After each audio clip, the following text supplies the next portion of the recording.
ભાજપ નેતા જીતુ વાઘાણીએ કર્યો વાણી વિલાસ। ભારતના વિરોધી દેશ ચૂંટણીમાં સક્રિય થયા છે।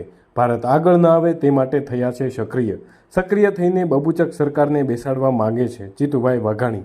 દેશભરમાં લોકસભાની ચૂંટણી 2024નો માહોલ ચાલી રહ્યો છે, ત્યારે અલગ અલગ જગ્યાઓ પર નેતાઓ તેમજ કાર્યકર્તાઓ પ્રચાર માટે જતા હોય છે, ત્યારે કોઈ સમયે અમુક નેતાઓ પ્રજાની સામે શું બોલે છે તેનું ભાન નથી રહેતું।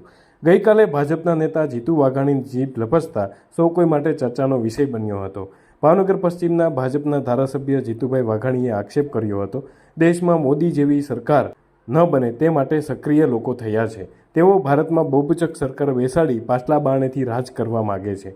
ભાજપના વિચાર વિરોધી લોકોની સાથે ભારતના હિતશત્રુ દેશોને પણ જવાબ આપવાનો સમય 7મી મેએ છે। જીતુ વાઘાણીએ ભારતના હિતશત્રુ દેશો પર આક્ષેપ કર્યો હતો, પરંતુ હિતશત્રુ દેશોના નામ લેવાનું ટાળ્યું હતું।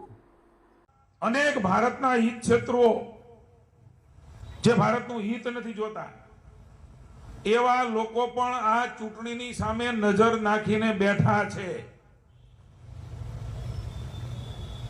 એમની વિચારધારા વાળી સરકાર આવે તો ભારત દબાય, ભારત આગળ ન આવે એવા અનેક લોકો વિશ્વના દેશોના નામ મારે નથી આપવા, એવા ઘણા દેશો છે। તમે સમજો માણસ છો, સમજી જાજો।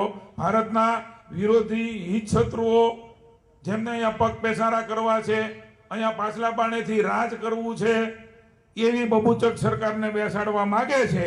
મોદીજી જેવી હાવજના ભૂમિમાં છું હાવજ સરકાર બનાવવા માંગતા નથી, એવા લોકો તે અત્યારે સક્રિય થયા છે। એનાથી જાગૃત થઈને માત્ર ભારતમાં ભારતીય જનતા પાર્ટીના વિચાર વિરોધી લોકો જ નહીં, ભારતના હિતશત્રુઓ જે અન્ય દેશો છે એ કામે લાગ્યા છે।